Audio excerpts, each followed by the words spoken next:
하나님은 여러분을 사랑하십니다. 하나님은 여러분에게 복을 주시기 원하십니다. 하나님은 우리를 너무 사랑하셔서 손에 여러분에게 주고 싶은 복을 딱 쥐고 계십니다. 그 복은 누군가에게는 구원의 복으로, 누군가에게는 믿음의 복으로, 또 누군가에게는 건강의 복으로, 물질의 복으로, 각자에게 필요한 복을 하나님이 주고 싶어서 손에 딱 들고 계십니다. 그런데 그 복은 어떻게 우리가 받을 수 있을까요? 우리가 순종할 때 하나님의 손에 있는 복들이 우리에게 흘러옴을 여러분 믿으시길 바랍니다. 낙동강에 있는 물들이 각 가정에 흘러가지 않습니까? 그런데 각 가정에 흘러갈 때는 어떤 관을 통해서 흘러갑니다. 그처럼 하나님은 우리를 사랑하셔서 복을 주고 싶은 겁니다. 여러분 이걸 믿으시기 바랍니다. 하나님 우리 너무 사랑하신다고요. 자녀들에겐 지혜로, 또 믿음이 약한 자들에겐 믿음으로 다양한 복들을 주려고 손에 딱 쥐고 있는데 우리가 그 복을 순종함으로 받는 겁니다. 여러분 오늘 예배 가운데 순종하는 역사가 일어나기를 축원합니다. 오늘 본문에 보면 순종함으로 하나님의 복을 받은 두 사람이 등장합니다. 두 사람의 공통점이 뭐냐? 저에게 물으신다면 어떤 면에서 가난한 시골에서 살아가는 사람들이었습니다. 도시 중심부가 아니라 외곽, 시골, 요즘 우리로 말하면 구미, 미안합니다. 그런 지역에서 이름 없이 살아갔던 두 사람이 하나님의 말씀에 순종함으로 놀라운 복을 누리게 되는 겁니다. 하나님의 은혜는 순종하는 사람 가운데 임하는 겁니다.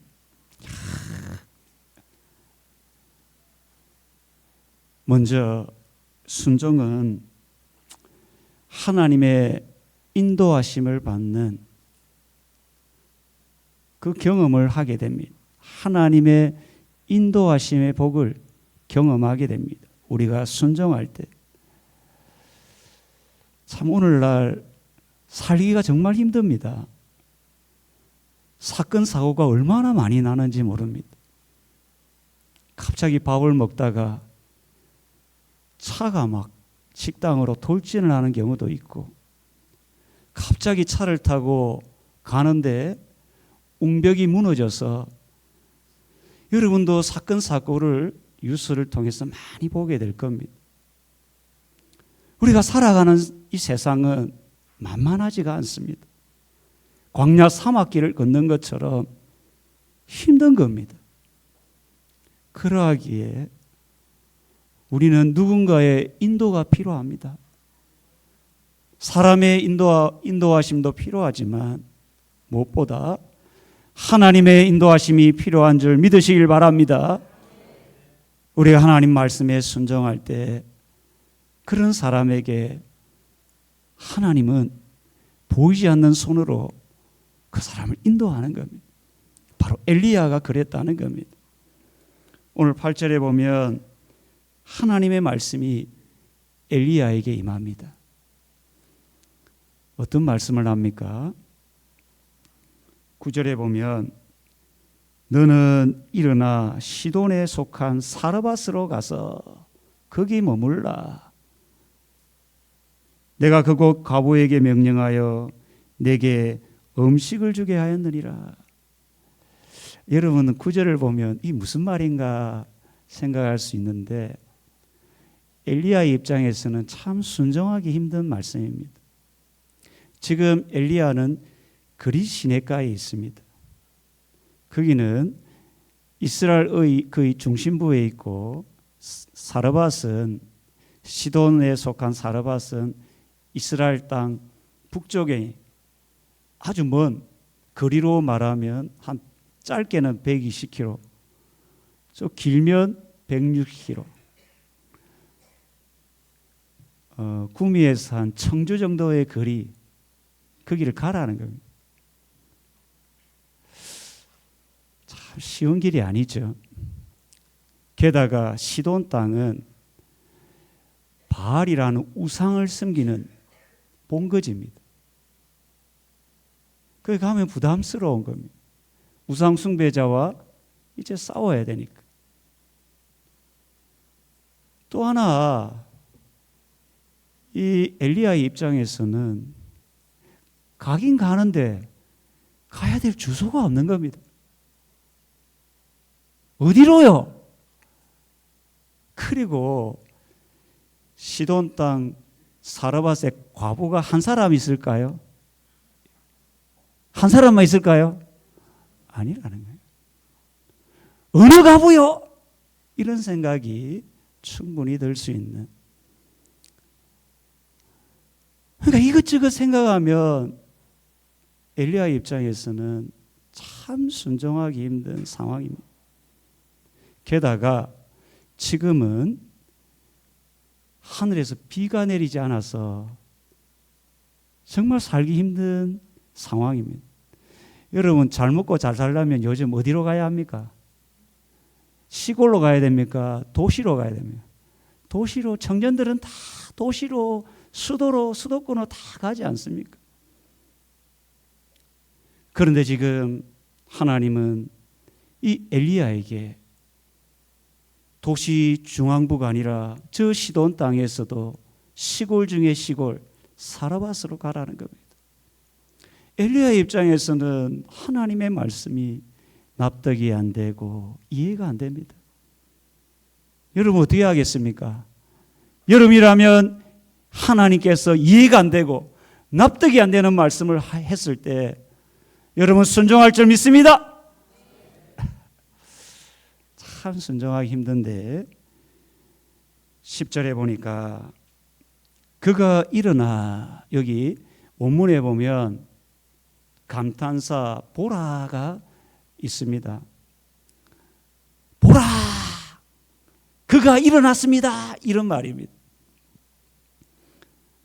보라! 엘리야가 이해할 수 없는 하나님의 명령 앞에 일어났습니다. 청년들이여 보십시오. 그리고 사르밧으로 가서 엘리야가 갔습니다. 보십시오. 이런 이야기입니다.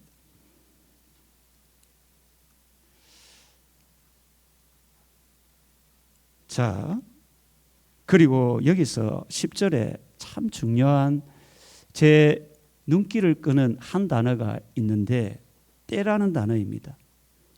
성문에 이를 때에, 그때는 언제입니까?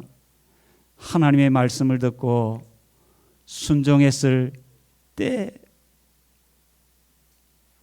아무리 이해가 안 되고 납득이 안 되어도 하나님 말씀만 믿고 시돈 사르밧으로 왔을 그때에, 사람이 자기의 길을 계획할지라도 그 걸음을 인도하시는 분은 여호와이심을 믿으시길 바랍니다. 엘리야는 어디로 가야 될지, 어느 과부를 만나야 될지 아무런 정보도 없는 이 상황에서 하나님 말씀 그 하나 믿고 온 겁니다. 얼마나 막막합니까?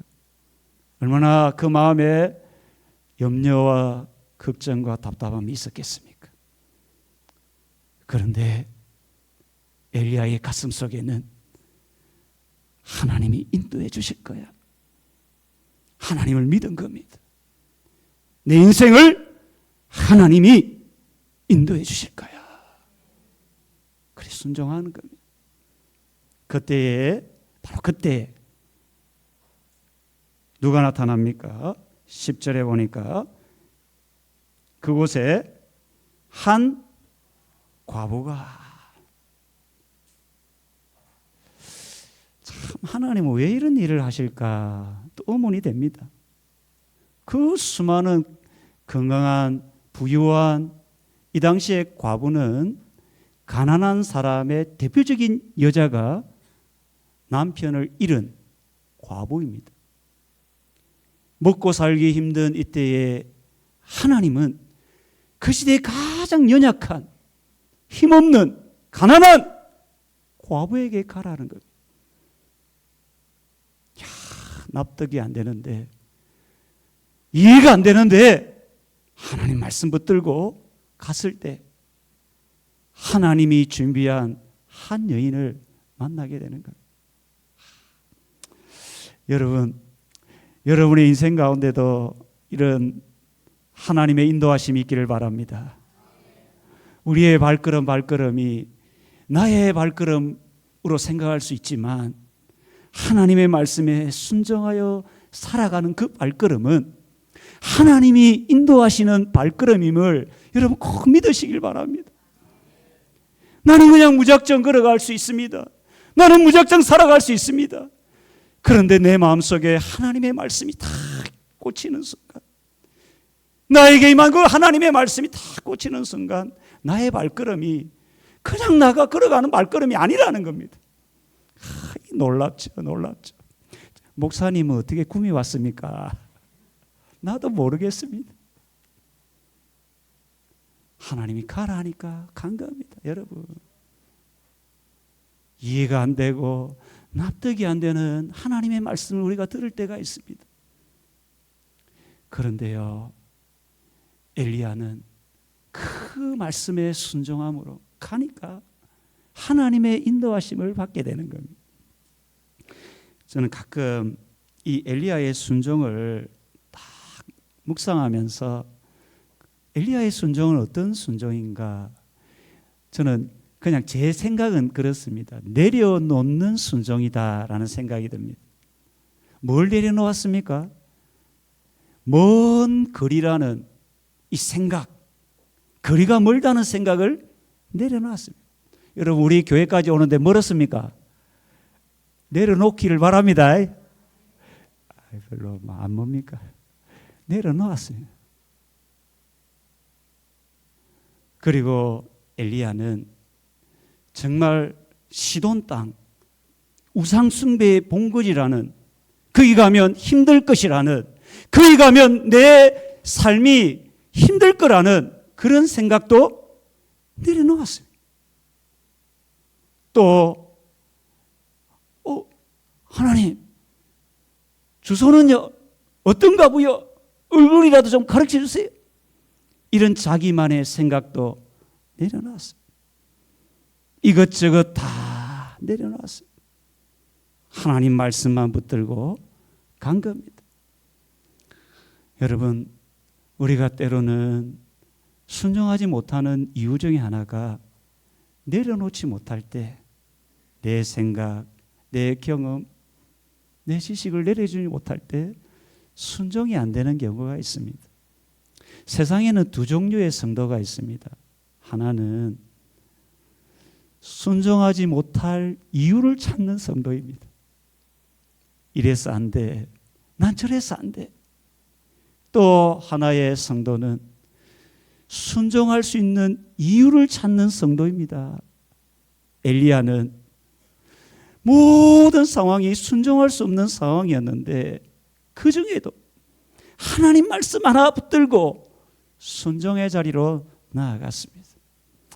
그때 그에게 하나님의 인도하심의 은혜가 임한 겁니다. 사랑하는 성도님 여러분, 여러분 모두는 순종 못할 이유를 찾는 성도가 아니라 순종할 수 있는 이유를 찾아서 하나님의 인도하심을 받는 우리 모든 성도님 되기를 주 이름으로 축원합니다. 또 하나, 순종은 하나님의 기적을 경험하게 합니다. 저는 세상을 이렇게 저보다 오래 사신 분도 여기 많이 계신데 가끔 보면 세상에는 사람이 할 수 있는 일이 있고 사람이 할 수 없는 일이 있다는 것을 저는 깨닫습니다. 여러분 어떻습니까? 다 할 것 같습니까? 저는 교회를 섬기면서도 저는 항상 그런 생각합니다. 제가 할 수 있는 일은 아주 미약하고 하나님이 할 수 있는 일이 훨씬 크다는 생각을 늘 합니다. 여러분 우리 인생이요 대단한 것 같지만 할 수 있는 일보다 할 수 없는 일이 더 많습니다. 예? 할 수 없는 일을 누가 합니까? 하나님이 하십니다. 그때 우리는 그것을 기적이다라고 말하는 겁니다. 성도님 여러분, 하나님의 기적은 때때로 우리가 이해할 수 없는 상황에서 순종할 때 일어납니다. 여리고성이 무너질 때 생각해 보면 하나님은 그냥 여리고성을 돌아랍니다. 돌아라. 여러분 이해가 됩니까? 성을 무너뜨리려면 어떻게 해야 됩니까? 망치로 깨든지 뭐 해야 되죠. 근데 하나님은 돌아라는 거예요. 돌다가 사람 어떻게 됩니까? 돕니다. 그냥 돌아라는 거예요. 그리고 7째 날에는 7번을 돌아요. 도대체 이해할 수 없는 말을 안 합니다. 돌다가 하나님 또 한마디 하죠. 절대 뭐 하지 말라? 말하지 말라는 거예요. 말없이 돈다는 것은 정말 뭐 할 일입니까? 돌아버려. 그래서 하나님은 때때로 이해할 수 없는 말씀을 하거든요. 지금 엘리야를 통해서 하나님이 이 사라밧 여자에게 이해할 수 없는 말을 하는 겁니다. 10절에 보면 엘리야가 이 이제 여인을 만나는데 여인이 나무를 줍고 있습니다. 이것은 땔감을 주어서 이제 마지막으로 떡을 만들어서 아들과 같이 먹고 뭐 하려고 합니까? 죽으려고. 그러니까 이 여인의 마음은 참 여유가 없고 평안이 없고 힘든 겁니다. 여러분 살기 힘들죠? 별로 안 힘든 모양이에요. 참 삶이 힘들 때가 있습니다. 힘들어요. 지금 그 여자의 상황이 이런 겁니다. 먹고 살기가 너무 힘든 거예요. 그런데 엘리야가 득 나타나더니 첫 만남에서 두 사람이 첫 만남에서 물 좀 달라 합니다. 물 좀 달라. 여러분 지금 어떤 상황입니까? 하늘에서 비가 내리지 않는 상황. 여인 입장에서는 자기도 먹을 물이 없는 상황인데 자기 먹을 물도 없는데 낯선 사람 그것도 남자가 물 좀 주세요. 순종하기 힘든 겁니다. 그런데 여자가 어떻게 합니까? 11절에 보면 엘리야의 말에 그대로 순종합니다. 가는데 두 번째로 엘리야가 여자를 붙듭니다. 야, 여보세요, 여자여, 뭐 이래, 아줌마 이랬겠죠. 미안합니다. 이모라고 했는지 잘 모르겠습니다. 막 불렀겠죠. 물을 달라 하던 엘리야가 이제는 뭐 달라 합니까? 떡을 달라. 야, 물 하나는 내가 어떻게든 구해보겠는데 떡은 어떻게 합니까? 지금 줄 수 없는 상황입니다. 지금 여러분 여자의 마음을 생각해 보면 사람이 여유가 없어요. 자기 먹고 살기 힘들어요. 자기 입에 들어갈 떡도 없는데 낯선 남자가 와서 떡을 달라 합니다. 자, 엄마들이요. 여자니까 엄마들에게 물어보겠습니다. 지금 먹고 살기 힘듭니다. 집에 살이 다 떨어졌습니다. 이제 마지막 먹을 밥 한 공기만 남았습니다. 이 밥을 누구에게 주겠습니까? 1번 남편, 2번 낯선 남자, 3번 아들. 뭐라죠? 지금 여자가 그런 마음이라는 겁니다. 그래서 여자가 답답해서 이야기합니다. 약간의 이게 부담스러운 답답한 마음으로 12절에 뉘앙스가 이럽니다. 나는 떡이 없고 뭐 이런 거겠죠. 여자의 마음이 그런 겁니다. 이 속내가 그런 거죠. 떡 없어요. 왜 그래요? 뭐 이런 거겠죠. 통에 가루한 검도 없어요. 기름도 없어요. 참 그러지 않았겠어요? 답답하죠. 여러분도 답답하잖아요. 답답해요. 하나 왜 이럽니까? 당신 왜 이래요? 왜 이러겠죠, 여러분? 이런 거. 자, 참 사로와 가부는 참 이런 상황에서 감당하기 힘든 거예요. 근데 엘리야는 그 여자의 말을 듣고 한마디의 토를 달지 않고 하나님의 말씀을 전하는 겁니다. 엘리야는 그 여인의 마음을 이해하는 겁니다, 여러분. 그러면서 여러분 이야기하죠. 13절에 보면 두려워하지 말라는 겁니다. 이 여자가 지금 떡 한 조각 먹고 이제 아들하고 마지막 나가면 떡 하나 먹고 죽으려고 하는데 너무 삶이 힘들어서 그 마음을 이해하고 두려워하지 마세요. 그렇게 이야기하는 겁니다. 그러면서 그 떡을 누구부터 주라 합니까? 그것으로 여기 먼저 13절에 중요한 단어가 먼저입니다. 먼저. 이 우선순위입니다. 우선순위. 먼저 그것으로 아들 먼저 주지 말고 옛날에 이제 새우깡 선전할 때 뭐 알죠? 그러니까 이제 먼저 내게 가져오라는 겁니다. 내게. 아니 두려워하지 말라 이 말은 좀 이해가 되겠는데 아들 먼저 줘야지 자기 먼저 달라 하면 참 속 터지죠. 엄마들은 이해가 되죠. 아들 주려고 탁 맛있는 반찬을 만들어놨는데 아버지가 배고프다 다 먹어버렸어요. 미안합니다 여러분. 가끔 그럴 수 있죠. 그러니까 이 여자 입장에서는 참 힘든 겁니다. 이게 힘든 거. 순종하기 힘든 거예요. 그러면서 엘리야가 또 이야기합니다.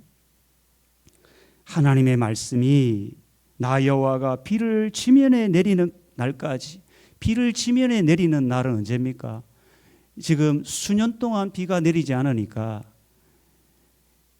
수년 동안 뭐 하겠다는 겁니까? 가루를 주고 기름을 주겠다는 말입니다. 여기 그렇죠. 그날까지 그 통에 가루가 떨어지지 아니하고 그 병에 기름이 없어지지 아니하리라. 이런 이야기입니다.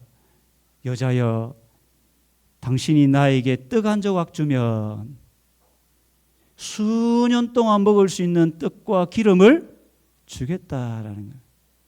여러분 어떻게 하겠습니까? 야야, 떡 한 조각 주면 옛날 이솝우화처럼 들리죠.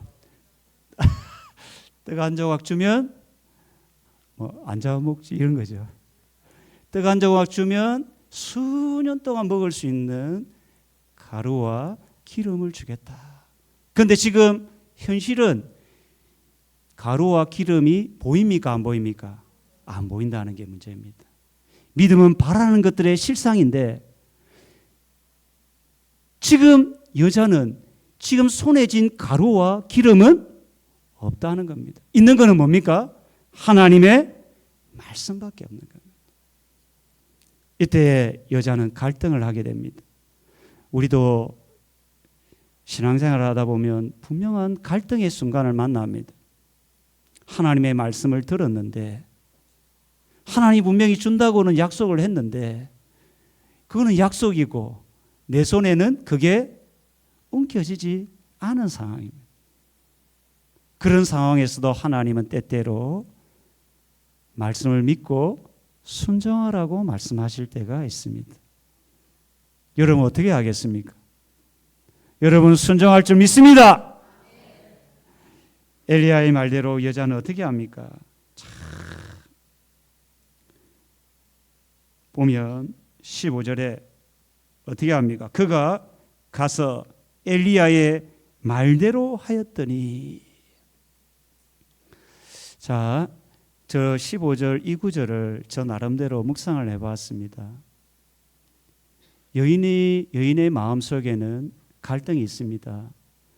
이 마지막 남은 떡을 아들에게 줘야 되는데, 저는 이때 이 사르밧 과부가 눈물로 순종했지 않았나 생각이 듭니다. 아들 사랑합니까? 우리 집에는 아들이 없습니다. 아들 있는 가정들이요, 아들을 사랑하십시오. 예. 그 이제 저는 사르밧 과부가 눈물을 흘리면서, 참 저도 눈물이 나더라고요. 이 장면에서 부모의 마음 아닙니까?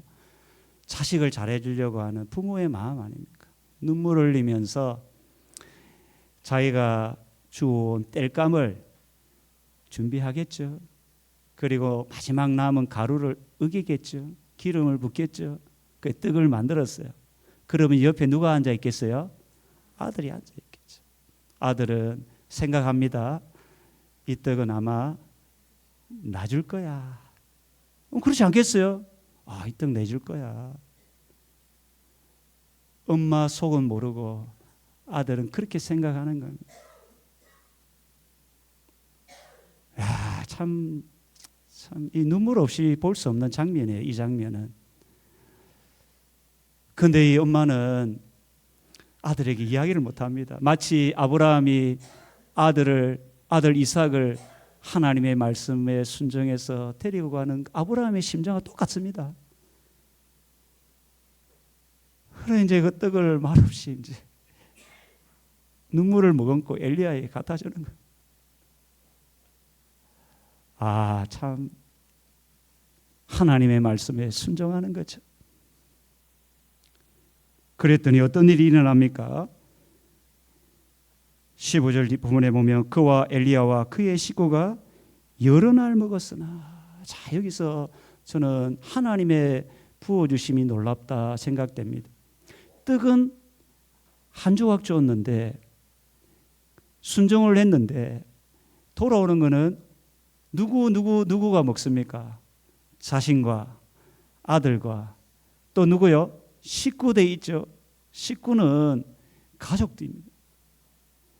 그러니까 여러분, 한 사람의 순종이, 한 사람의 눈물의 순종이 여러 사람을 살리는 역사가 일어난 겁니다. 한 사람 예수 그리스도의 순종하심으로 온 나라 백성들이 구원을 얻은 것처럼, 이 사르밧 과부, 이름도 없는 가난한 별 볼 일 없는 이 사르밧 과부의 순종으로 인해서 아들도 살리고 가족도 살리고, 할렐루야! 여러분이 이해할 수 없는 순간에 여러분 한 사람의 눈물의 순종으로 자신뿐 아니라 여러분 자녀들, 가족들, 하나님의 구원의 역사가 일어남을 여러분 믿으시길 바랍니다. 하나님의 계산 방법과 사람의 계산 방법은 다릅니다. 1 더하기 1은 2죠.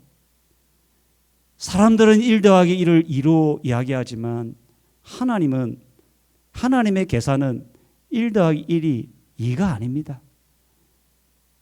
4가 될 수 있고 40이 될 수 있고 400이 될 수 있고, 우리가 잘 아는 오병이어 사건을 생각해 보면 5 더하기 2는 뭡니까? 7이죠. 세상 사람들은 5 더하기 2를 7로 이야기합니다. 그런데 그 보리떡 5개, 물고기 2마리가 예수님의 손에 딱 붙들리는 순간 5천이 넘어가는, 이게 하나님의 기적인 겁니다. 성도님 여러분, 이 가난한 사르밧 과부의 그 떡 한 조각이 이 자신뿐 아니라 아들과 그 식구들을 살리는 놀라운 역사를 우리 하나님이 행하신 겁니다. 성도님 여러분, 여러분 인생 가운데도 때로는 순종할 수 없는 순간을 만날 때가 있습니다. 바라옵기는 나의 작은 순종 하나가 하나님의 기적을 경험할 수 있는 그 축복의 통로가 될 수 있음을 기억하고 어떤 순간에도 하나님 말씀 붙들고 순종의 자리로 나아가는 우리 성도님 되기를 주의 이름으로 축원합니다. 우리 찬송하겠습니다.